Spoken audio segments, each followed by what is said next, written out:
Hello and welcome back to Miss Daisy is Crazy. So today is part 2. So if you have not listened to part 1 already, please go back to the read alouds and find that so you can follow along and see what's going on with Miss Daisy and our student AJ. So we are starting on chapter 3 today, is how to spell read. Before school started, my mother told me that second grade was the most interesting grade because this was the year that I would be able to read chapter books all by myself. I already knew how to read, even though I had tried very hard not to learn. You see, my friend Billy told me that you really don't have to know how to read. Billy says that when you grow up and make lots of money, you can pay people to read for you. That sounded good to me. I hate reading, I announced when Miss Daisy passed out some spelling worksheets. Me too, agreed Miss Daisy. You do? We all asked. Yup, she said. I can't read a word. You can't? Nope. You can't even spell the word read, Michael Robinson asked. I don't have a clue, she said, scratching her head the same way she did when she told us she didn't know how to multiply 4 times 4. Just sound it out, Miss Daisy, Andrea suggested. R-E-E-D, Miss Daisy said. No, we all shouted. I give up, she said. Do any of you know how to spell the word read? R-E-A-D, we all chanted. Wow, I didn't know that, marveled Miss Daisy. You have taught me a lot today. How did you get to teach second grade if you don't even know how to spell read? Asked Ryan.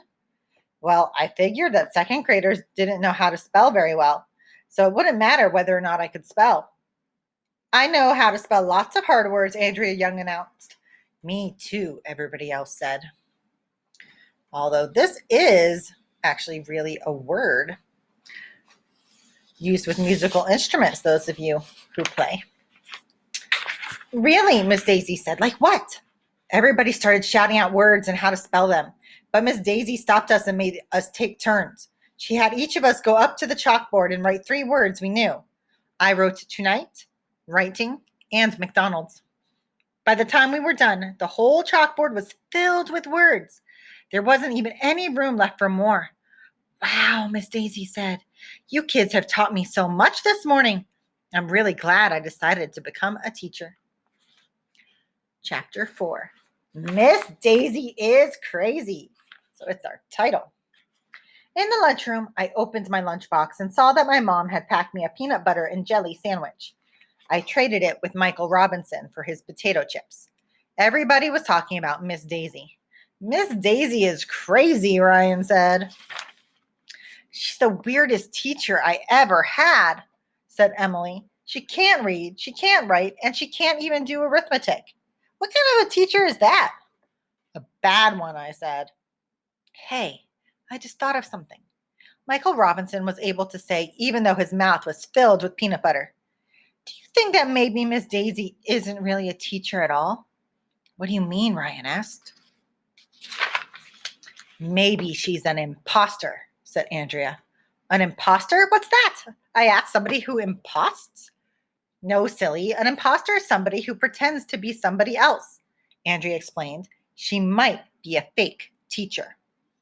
Maybe Miss Daisy is really a jewel thief or a bank robber, I guessed. Maybe she snuck into the school and is hiding so the police won't catch her. I think you're the one who's crazy, Andrea giggled, choking on her milk.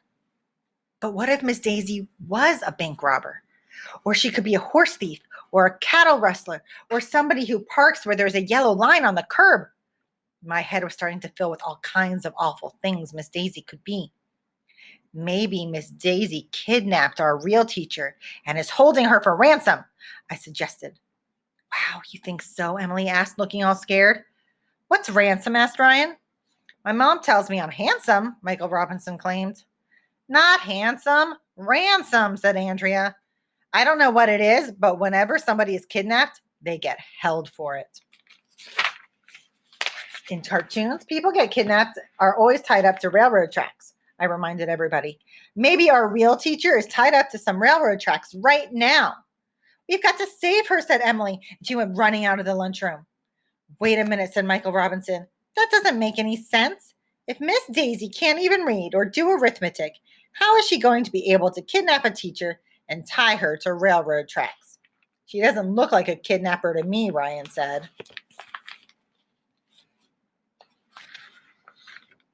We should tell Principal Klutz, said Andrea. He'll know what to do. No, I shouted. Don't you see how good we have it? If we tell Principal Klutz how ridiculous Miss Daisy is, he will fire her and replace her with a real teacher. A real teacher who knows reading and writing and arithmetic. We'll have to learn all that stuff. You don't want that, do you?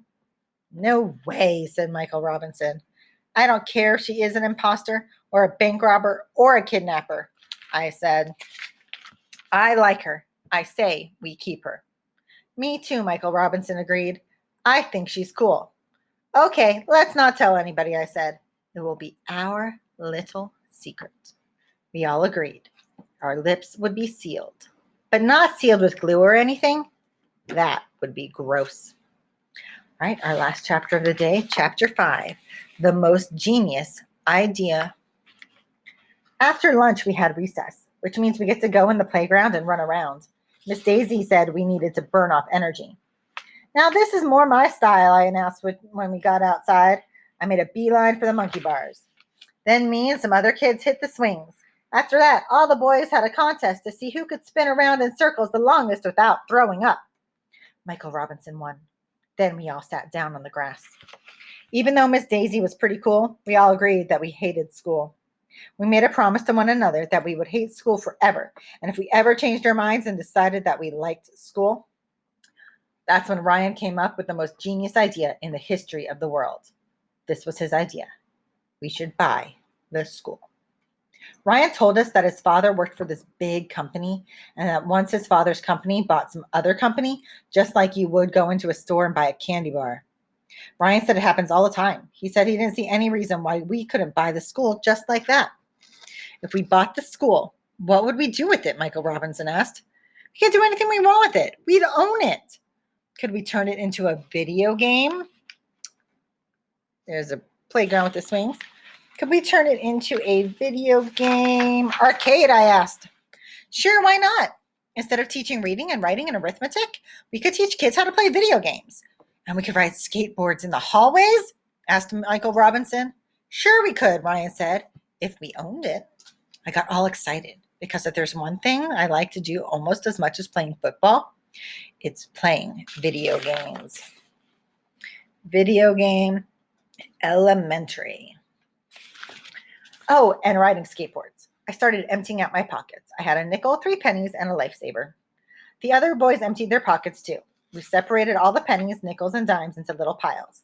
Then we added up all the money. We had $1.32. Wow, Michael Robinson said, that's a lot of money. I don't think it's enough to buy a school, said Ryan, who knew a thing or two about financial matters because his father worked for this big company. Well, how much do you need to buy a school? I asked. Beats me. We'd better ask Miss Daisy.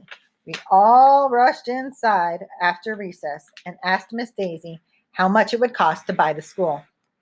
Gee, I don't know, said Miss Daisy, who didn't seem to know much of anything. Why do you want to buy the school? We want to turn it into a video game arcade, I told her. What a great idea, she beamed. I love video games.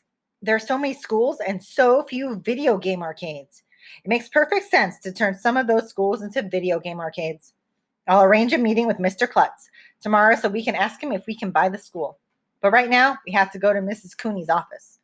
Mrs. Cooney's office is down the hall from our class. She says she's a school nurse, but personally, I think she's a spy. I'll tell you why.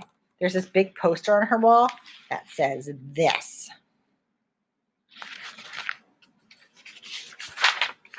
I tried to read it and it didn't make any sense at all. Even Andrea Young didn't know how to read the poster, and she knows everything. I think Mrs. Cooney has created a secret code and she's using the posters to send mystery spy messages. I will have to keep an eye on her. When we walked into Mrs. Cooney's office, she had us all line up in size order. I was one of the shortest kids, so I had to stand in the front of the line. Then Mrs. Cooney told us to take off our shoes. At first, I thought she didn't want us to track mud all over her office. But then she told us that she was going to weigh and measure us. Obviously, she's trying to gather information about us, because that is what spies do. My friend Billy says that the heavier you are, the smarter you are, because heavier people have bigger brains. But I think Billy is just saying that. I only weigh 52 pounds. Mrs. Cooney showed us this awesome ruler she has. It is made of metal and stretches out 6 feet long. When she presses a button, the whole thing shoots into her hand and disappears like magic. That is cool. I'll bet she has lots of other spy tools too. She wouldn't let us play with her magic ruler, but Mrs. Cooney ran around measuring everything. She showed us that the bench we were sitting on was 17 inches high. The door to her office was 30 inches across, and her foot was 12 inches long. Hey, my foot is a foot, Mrs. Cooney exclaimed. Aren't all feet feet? I asked. Some feet are less than a foot, and some feet are more than a foot, she replied. But my foot is exactly a foot. I had no idea what she was talking about. Mrs. Cooney wrapped the measuring tape around her forehead and announced, Look, my head is almost 2 feet in circumference. I knew that circumference was the distance all the way around a circle, and diameter was the distance through the middle of the circle. What's the diameter of your head, Mrs. Cooney? I asked. Everybody laughed, even though I didn't say anything funny. That would be hard to measure, but isn't measuring things fun? Mrs. Cooney asked. I wonder how much the scale weighs. Mrs. Cooney started to measure and weigh more things, but Miss Daisy said we had to go back to class. All right, so tune in later to find out if they're able to buy the school and get their video arcade.